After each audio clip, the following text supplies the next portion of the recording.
On the morning of September 14th, 1989, Delta Flight 763 landed at Boston Logan International Airport 17 minutes ahead of schedule. The McDonnell Douglas MD-88 touched down on runway 27 right at 6:43 a.m. Eastern Time. Ground crew noted nothing unusual. The aircraft taxied normally. Passengers deplaned without incident. But when the flight operations supervisor cross-referenced the arrival against the Federal Aviation Administration's automated tracking system, she discovered something that would require 3 separate internal investigations to address. According to 2 independent radar facilities and 4 different air traffic control stations, Delta Flight 763 had landed in Boston 28 minutes earlier, at 6:15 a.m., been logged, acknowledged, and cleared from the active runway. The flight, according to every official system, had already arrived, and yet the same aircraft with the same transponder code, the same crew, and the same passengers was now arriving again. Delta Flight 763 was a routine domestic service. It departed from Atlanta's Hartsfield-Jackson International Airport at 4:52 a.m. Eastern Time, 3 minutes ahead of its scheduled departure. The route was standard: Northeast Corridor, cruising altitude 33,000 feet, estimated flight time 1 hour 56 minutes. The MD-88 was 7 years old, maintained under Delta's standard maintenance cycle, with no outstanding airworthiness directives. Captain Raymond Hollis had 19,000 flight hours. First Officer Ann Kellerman had 6,200. 3 flight attendants worked the cabin. 131 passengers were aboard, most of them business travelers heading into Boston for morning meetings. Weather conditions were clear, visibility unlimited, winds light and variable. The flight plan filed through the FAA's Air Route Traffic Control Center indicated a direct routing with minimal deviations. Delta 763 checked in with Atlanta Departure Control at 4:54 a.m. and was handed off to Jacksonville Center 12 minutes later. Everything proceeded normally. The crew reported smooth air. Fuel burn was nominal. There were no mechanical issues, no turbulence, no passenger incidents. At 5:37 a.m., First Officer Kellerman contacted Washington Center and received clearance to climb to flight level 350.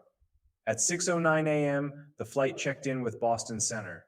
At 6:21 a.m., Boston Approach Control cleared Delta 763 for a visual approach to runway 27 right. The aircraft was precisely where it should have been, descending through 12,000 feet, 11 miles southwest of the airport. That was when the discrepancy appeared. At 6:15 a.m., Boston Tower recorded the arrival of Delta Flight 763. The entry was made by controller Eric Pasternak, a 9-year veteran of the tower. His log showed the aircraft crossing the runway threshold at 6:14 and 52 seconds, touching down 6 seconds later, and exiting the runway at taxiway Bravo 4. Pasternak noted the tail number, the gate assignment, and the absence of any reported irregularities. The entry was standard. The flight was marked as arrived. The slot was released for subsequent traffic. Pasternak moved on to the next inbound, a United 737 on approach from Cleveland. He did not flag anything unusual because, as far as his instruments and his visual observation were concerned, nothing was unusual. Delta 763 had landed. He had watched it land.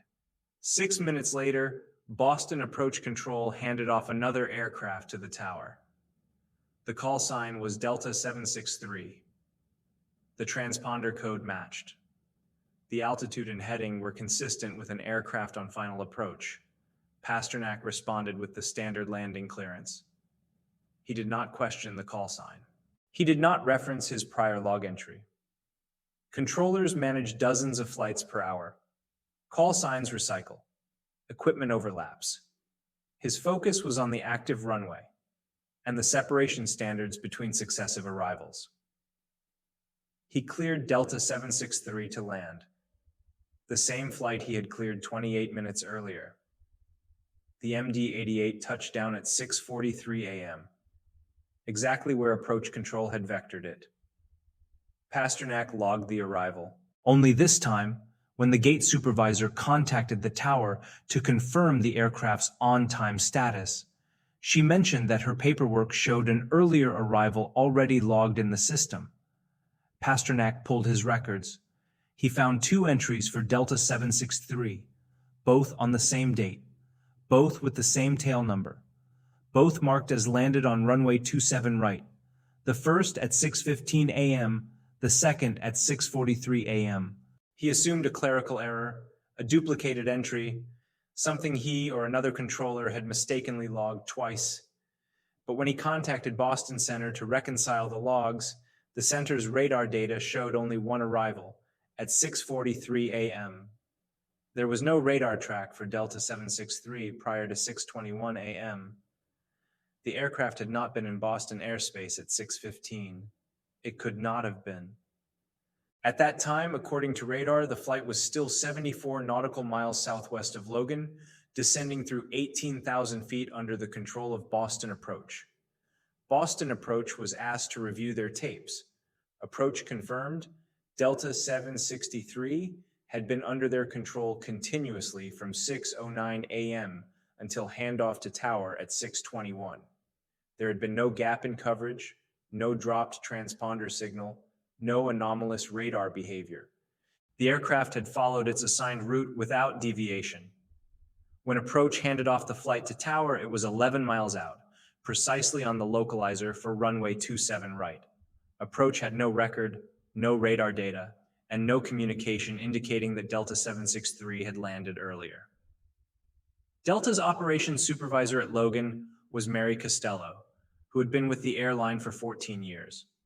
When the gate crew informed her of the conflicting arrival times, she accessed Delta's internal flight tracking system.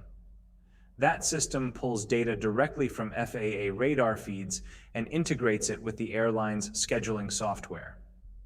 According to Delta's records, Flight 763 had arrived at 6:15 a.m. The entry had been automatically generated by the system when the flight's transponder signal ceased movement on the airport surface. The gate had been logged. The arrival time had been transmitted to Delta's hub operations in Atlanta. Baggage handling had been notified. Everything had processed as though the flight had physically arrived and parked. Costello went to the gate. The aircraft was there. Passengers were disembarking. The jetway was extended. The crew was completing post-flight checks. She asked Captain Hollis what time the flight had landed. He told her 6:43 a.m. She asked if there had been any unusual delays, any holding patterns, any deviations. Hollis said no. The flight had proceeded normally from Atlanta to Boston with no interruptions. Costello asked to see the aircraft's flight management system logs. The FMS records every waypoint, altitude change, speed adjustment, and timestamp throughout the flight. Hollis brought up the data.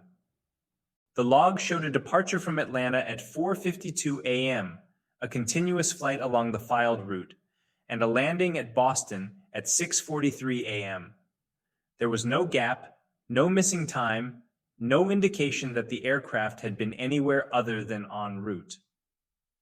Costello contacted Delta's System Operations Center in Atlanta. She explained the situation. The center pulled the raw data feed from the FAA. That feed showed 2 distinct arrival events for Delta 763.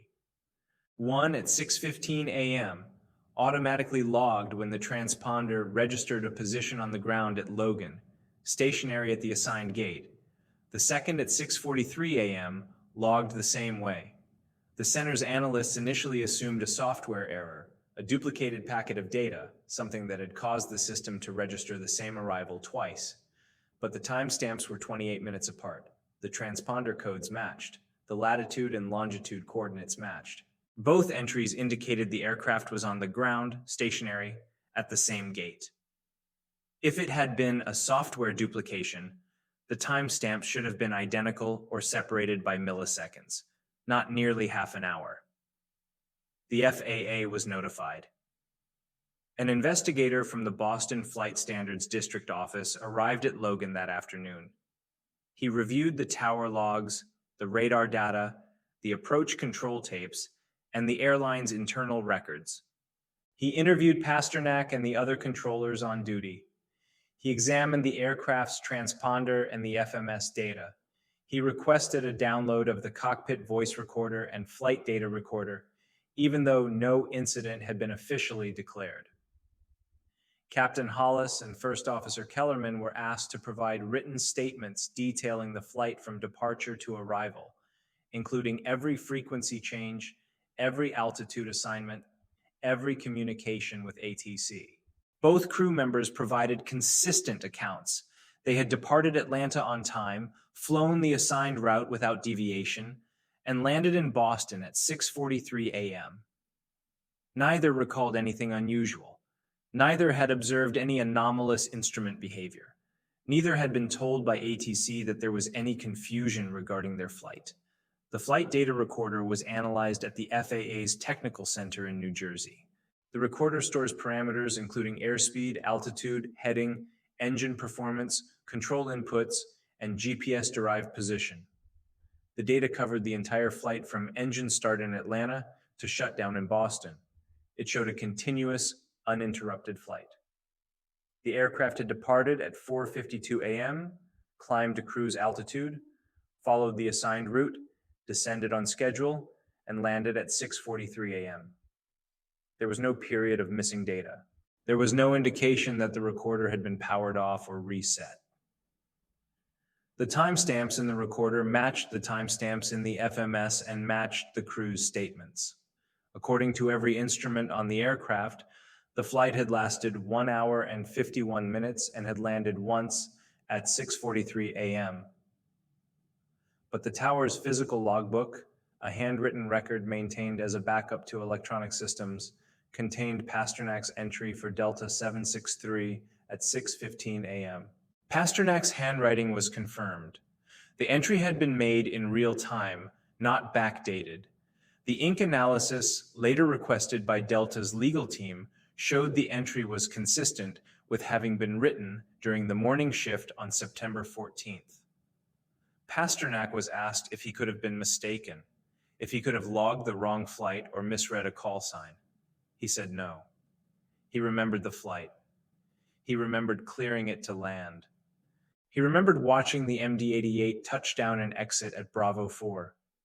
He could describe the weather, the position of other aircraft in the pattern, and the sequence of arrivals that followed. His memory was detailed and specific. He did not log ghost flights. He did not fabricate entries. He had no reason to. Boston Center's radar data was pulled from the automated archive. The archive stores a second-by-second record of every transponder within Boston's airspace. The data was examined by FAA technical staff. Delta 763's transponder appeared in the record at 5:49 a.m.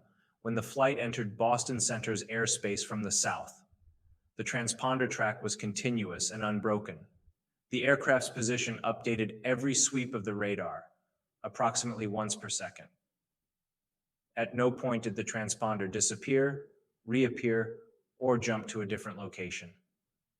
The track showed a normal descent profile following the assigned approach path, crossing the runway threshold at 6:43 and 11 seconds a.m. That was the only arrival. There was no transponder signal for Delta 763 on the ground at 6:15 a.m. There was no radar indication that the aircraft had been at Logan prior to its approach, but Delta's automated tracking system had registered the aircraft on the ground at 6:15. That system does not rely solely on radar. It integrates multiple data sources, including transponder signals, ACARS messages, and gate sensors. ACARS, or Aircraft Communications, Addressing and Reporting System, transmits automated messages from the aircraft to the airline's operations center. These messages include position reports, arrival times, and gate information. Delta's ACARS log for Flight 763 showed an arrival message transmitted at 6:15 a.m. The message contained the aircraft's tail number, the arrival airport, the gate number, and a timestamp. The message had been received and processed by Delta's mainframe. It had triggered the automated update to the airline's scheduling system. It had generated notifications to ground staff, baggage handlers, and gate agents.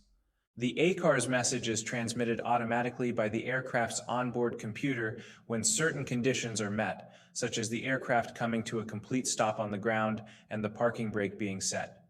The message is not manually generated by the crew. It is not something that can be accidentally sent or duplicated unless the aircraft physically completes the arrival sequence. For an ACARS arrival message to be transmitted at 6:15 a.m., the aircraft would have had to be on the ground, stationary, with engines spooled down and systems indicating a completed flight. But according to radar and the aircraft's own flight recorders, Delta 763 was 74 miles away at that time, in the air, under ATC control, with engines at cruise thrust and the landing gear retracted. ACARS messages are transmitted via VHF radio or satellite link. Delta's fleet in 1989 used VHF for domestic operations. The message from Delta 763 at 6:15 a.m. was received by a ground station in Massachusetts. The ground station logged the message, stamped it with a reception time, and forwarded it to Delta's network.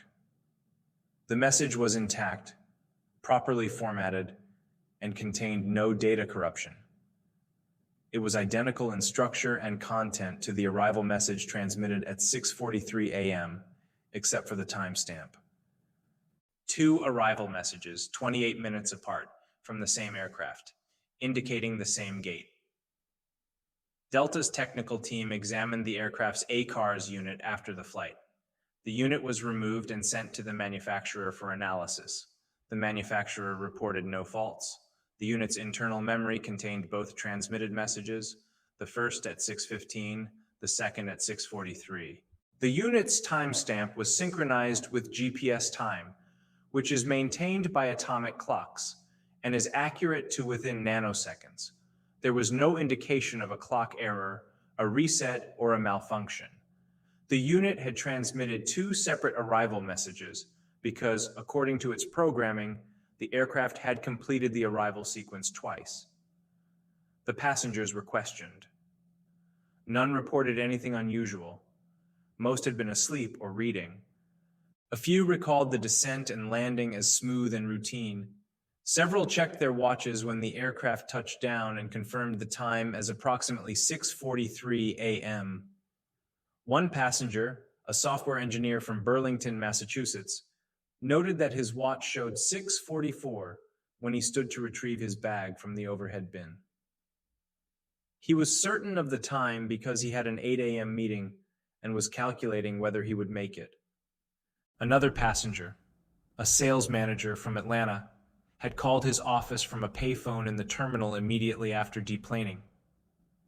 Phone records from that call showed it was placed at 6:51 a.m. The timeline was consistent. The passengers had experienced a single normal flight that landed at 6:43, but the gate agent who had been assigned to receive Delta 763 at 6:15 a.m. was a woman named Patricia Drummond. Drummond had been at the gate at 6:10, preparing to receive the flight. Her paperwork indicated an arrival time of 6:15. She had checked the flight status board. It showed Delta 763 as on time. At 6:14, she received a notification on her terminal that the flight was in range. She went to the window. She saw an MD-88 on final approach. She watched it land. She did not note the tail number because she had no reason to verify it. The flight she was expecting was landing at the time she expected it to land. She returned to her station and waited for the aircraft to taxi to the gate. But the aircraft never arrived. She waited 5 minutes, then 10. She called ramp control. Ramp control had no record of Delta 763 on the taxiway. She checked the status board again. It now showed Delta 763 as delayed, with a revised arrival time of 6:45. She assumed there had been a miscommunication, that the flight she had seen landing was not Delta 763, that her flight was still inbound. She continued waiting. At 6:43, Delta 763 arrived. Drummond was interviewed by the FAA investigator. She described what she had seen. She was certain she had seen an MD-88 land at approximately 6:15. She was also certain that it had not been Delta 763 because Delta 763 had not arrived at her gate until 28 minutes later. She assumed the earlier aircraft had been a different flight, perhaps another Delta MD-88 landing on the same runway. But when the investigator checked the tower logs and radar data, there were no other MD-88 arrivals between 6:10 and 6:20 a.m. The only Delta aircraft arriving during that window was Flight 763, which, according to radar, had not yet entered the airport's airspace. The investigator asked Drummond if she could have been mistaken about the time. She said no. She had checked the clock on her terminal multiple times. She had noted the time specifically because the flight was listed as on time and she wanted to be ready. The investigator asked if she could have been looking at a departure, an aircraft taking off rather than landing. She said no. The aircraft was on approach, landing configuration, descending toward the runway. She had worked at Logan for 6 years. She knew the difference. The investigator did not press further. He noted her account in his report, but classified it as a possible misidentification. 3 days after the incident, a line maintenance technician at Logan named Coleman Hughes was performing a routine inspection on the MD-88 that had flown as Delta 763. During his inspection, he noticed something unusual in the aircraft's left main landing gear wheel well.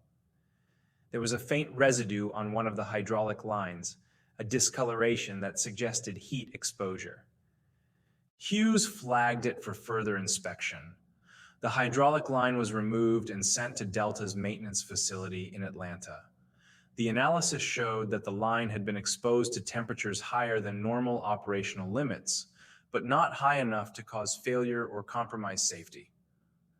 The heat exposure was localized, affecting only a small section of the line. There was no clear explanation for how the line could have been heated. The landing gear is exposed to air during flight, which at cruise altitude is well below freezing. The brakes generate heat during landing, but that heat does not typically reach the hydraulic lines in that part of the wheel well. The finding was documented and the line was replaced, but no causal mechanism was identified. The FAA's final report on the incident was completed in November of 1989. The report acknowledged the conflicting logs and the discrepancies in recorded data. It noted that Boston Tower had logged Delta 763 as arrived at 6:15 a.m., that Delta's automated systems had recorded the same, and that radar data showed the flight arriving at 6:43 a.m. The report stated that the most likely explanation was a software error, possibly caused by a corrupted data packet or a malfunction in the ACAR's ground station. The report concluded that the aircraft had arrived once at 6:43 a.m. and that the earlier entries were erroneous. The report recommended that Delta review its automated tracking protocols and that the FAA examine potential vulnerabilities in the ACAR's ground station network. No further action was required. The incident was classified as a data anomaly, not a flight safety issue. Captain Hollis and First Officer Kellerman returned to active duty. Neither was disciplined or retrained. The aircraft continued in service for Delta until 1998, when it was sold to a leasing company and eventually retired. The passengers were never informed of the discrepancy. Delta issued no statements. The incident was not reported in the press. It appeared in the FAA's incident database as a clerical error, reference number 89A4437 BIOS, with a brief description and a closed status. But Eric Pasternak did not accept the conclusion. In a letter to the FAA written in December 1989, he reiterated that he had observed Delta 763 land at 6:15 a.m. He described the aircraft's approach, its touchdown, and its taxi off the runway. He noted the absence of any other MD-88 arrivals that could explain what he had seen. He requested that his logbook entry be re-examined and that his account be included in the final report without the classification of misidentification. The FAA responded with a standard acknowledgement letter, thanking him for his feedback and reaffirming the conclusions of the investigation. Pasternak's letter was filed but did not result in any changes to the report. He continued working at Boston Tower until his retirement in 2003. In later years, colleagues recall that he occasionally mentioned the incident, always with the same insistence. He had watched Delta 763 land twice. Delta's ACARS logs from September 14, 1989, were eventually archived and transferred to off-site storage as part of the airline's data retention policy. In 2004, during a review of legacy system data, an analyst noticed the dual arrival messages. By that time, the original investigation had been closed for 15 years. The analyst flagged the messages as a curiosity, but did not escalate the matter. The ACARS system had been upgraded multiple times since 1989, and the old ground station network was no longer in use. The messages were noted in an internal memo and left in the archive. In 2011, a researcher named Dr. Alan Forrester, who was studying anomalies in aviation navigation systems, came across the incident while reviewing FAA records. Forrester contacted retired FAA personnel who had been involved in the investigation. He obtained copies of the tower logs, the radar data, and the ACARS messages. He interviewed Eric Pasternak by phone. Pasternak, by then 71 years old, confirmed every detail of his original account. Forrester also located Patricia Drummond, who had left Logan in 1992 and was living in New Hampshire. Drummond remembered the morning clearly. She described the aircraft she had seen landing and the confusion that followed when it did not arrive at her gate. She had assumed at the time that she had made a mistake, but she had never been able to reconcile what she had seen with what the records showed. Forrester reviewed the cockpit voice recorder transcript, which had been part of the investigation file. The transcript covered the final 30 minutes of the flight. The crew's communications were routine. At 6:21 a.m., First Officer Kellerman contacted Boston Tower and received landing clearance. At 6:41, Hollis called for the final landing checklist. At 6:43, the aircraft touched down. There was no indication of any awareness on the part of the crew that anything unusual had occurred. In the transcript after landing, Hollis remarked to Kellerman that the approach had been smooth. Kellerman agreed. They discussed the gate assignment and the turnaround time for the next leg. The conversation was mundane. There was no mention of time discrepancies, navigation anomalies, or communication issues. Forrester's analysis did not result in any formal publication. He compiled his findings into a working paper that was shared with a small group of aviation researchers. The paper noted that the incident remained unexplained and that the existing evidence did not support a definitive conclusion. Forrester observed that if the software error hypothesis were correct, it did not account for Pasternak's visual observation or Drummond's account. If both had misidentified a different aircraft, it did not explain the absence of any other aircraft in the tower logs or radar data.